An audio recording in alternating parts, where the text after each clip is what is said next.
When the ping come in, I read it from the screen. I'm coming to kill you. You think you can leave me? I'm coming to kill you. And I ignored him. I didn't respond. I ignored it, trying to sleep again. But the voice, there was this voice. Welcome to the Oasis, a safe space, Holy Spirit-led intervention for healing and empowerment. Welcome back, welcome back, welcome back. We're talking about abuse, a topic that nobody likes to talk about because of the fact that it impacts on our self-esteem. But it is important to talk about it because not talking about it actually dashes and cripples and tramples on our self-esteem. So I want to continue to talk about this topic with our dear sister Garcia. And we looked at how she, what happened, how she managed during that time, her survival skills, she had to kick that in. We're going to talk about this cycle of abuse.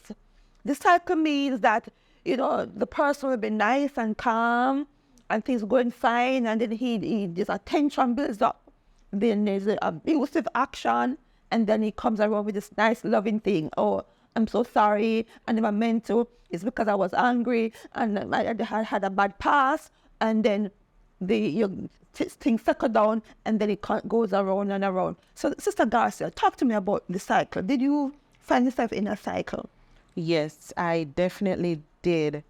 Funny enough, I remember at this point in time in my life, I started running away from him. So I mastered the courage to start run away and go to, friends' houses. But he knew where all my friends or, most of my friends were.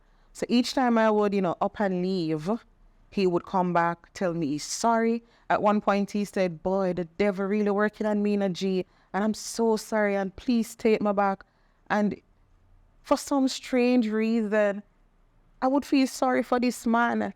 I don't know why, but I would feel sorry for him. And, I think it really messes with your mind because, well, it did mess with my mind because feeling sorry for him made me forgive him immediately, made me want to see him for the person I want him to be. And so I would always leave and go back. And it wouldn't take long.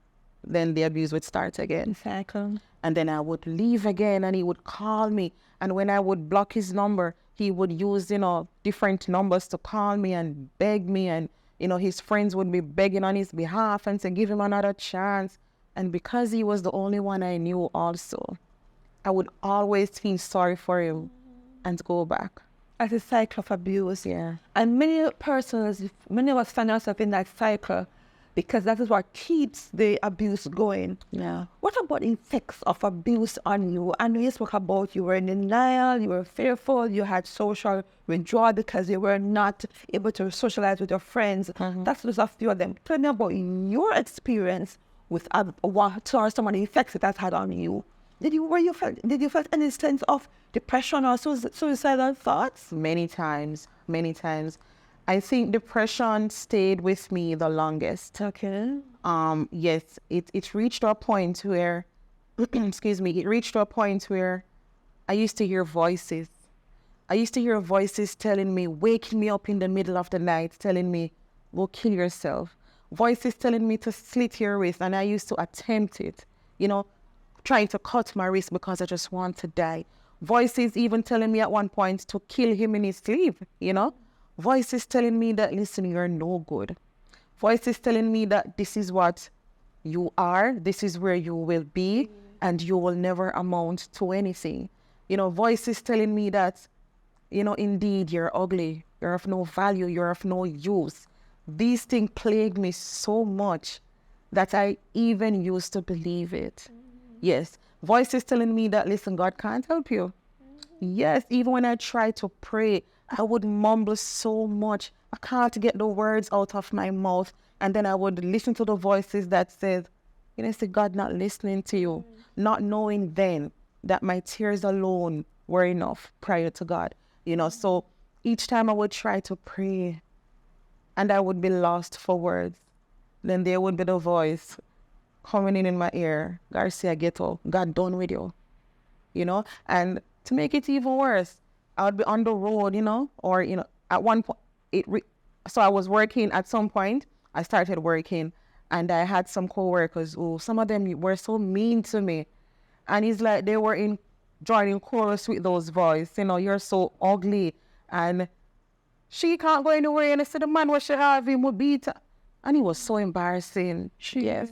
It was so embarrassing. I remember one time the security at the gate said, somebody left a note for you. When I read it, it was him. I'm coming to pick you up. Don't move.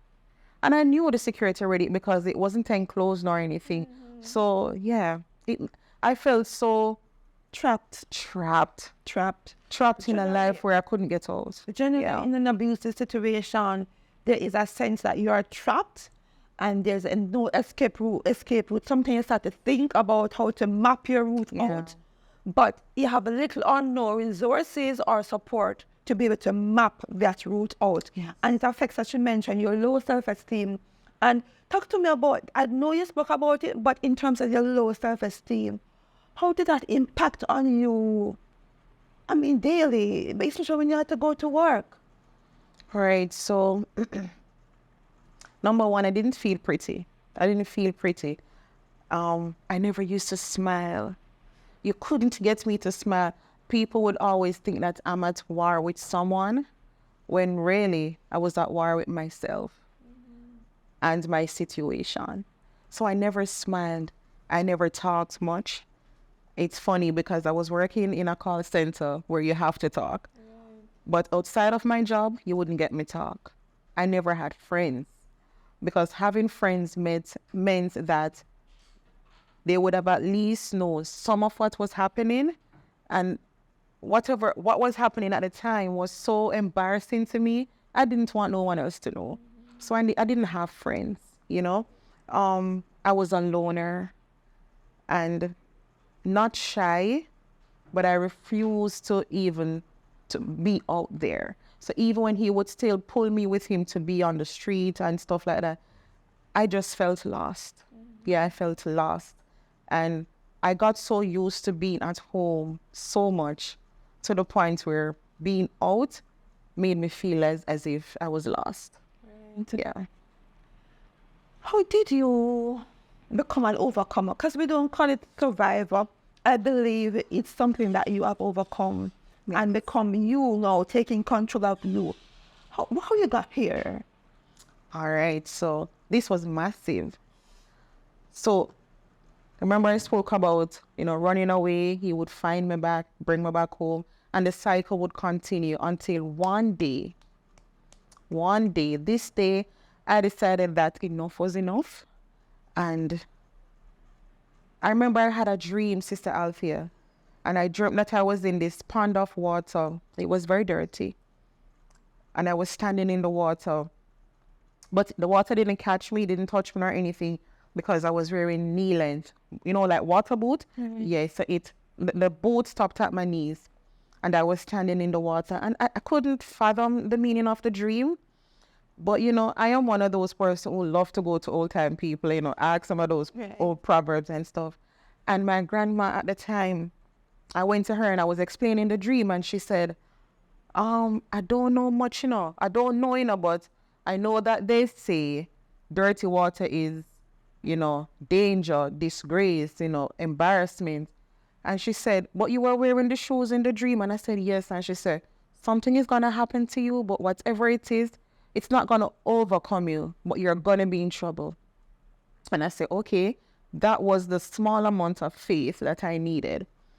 And on my way home from my grandmother, my friend called me because I'd run away from home again. And I was camping out at her house. And she called me and she said, Easier looking for you. And I just got fed up because I wanted out. All my plans and all the plans I tried to escape him or to escape life altogether failed. And so I said, you know what? I decided to live now. I decided to live for me. I said, God, since every plan I made to die has failed, I must live. And so when she called me, she said, he's here looking for you. And I said, okay. And like I said, it was so embarrassing because I didn't want people to know how he was. And so she called me and she's like, he's here looking for you. And I know embarrassing that must have been. I don't know how he acted at the time, while at her house, but I felt bad. And so I called him, Sister Althea, and I'm like, listen, enough is enough. I'm leaving you, and I'm leaving you for good. So get that in your head, and I'm like, you hear what me say? And I hung up. And it feels so good to say, yes, girl, you're standing your ground. But I know because the simplest of thing or arguments or rebuttal would anger him, get him angry, But I said, enough is enough. And leave me alone, I was so mad. And when I hung up, I didn't even wait on his response. I just hung up. And I knew that something was about to happen. But I remembered when my grandma said, whatever happened, it will not overtake you, overpower you. But something is going to happen. When I got to my friend's house, we talked about it, By nightfall, Sister Althea, I was in bed with my friend. And then I used to sleep with my phone. Then I heard a message. I heard the ping came in. I had a BlackBerry phone then. So those times was ping, ping, ping.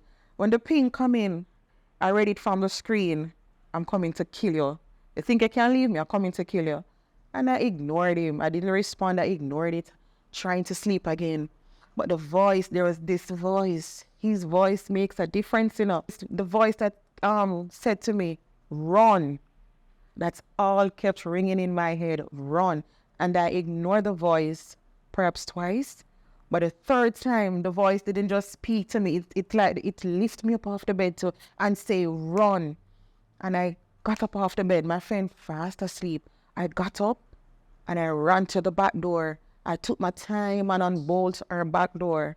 And I said, yes, this is it, I have to run. And when I opened the door, it's like fear was behind me a bit to say, should he just run and maybe get caught or just go back to him and say sorry and, you're going to get 1 and 2 thump and bruise and stuff. And I said, no, I'm going to run.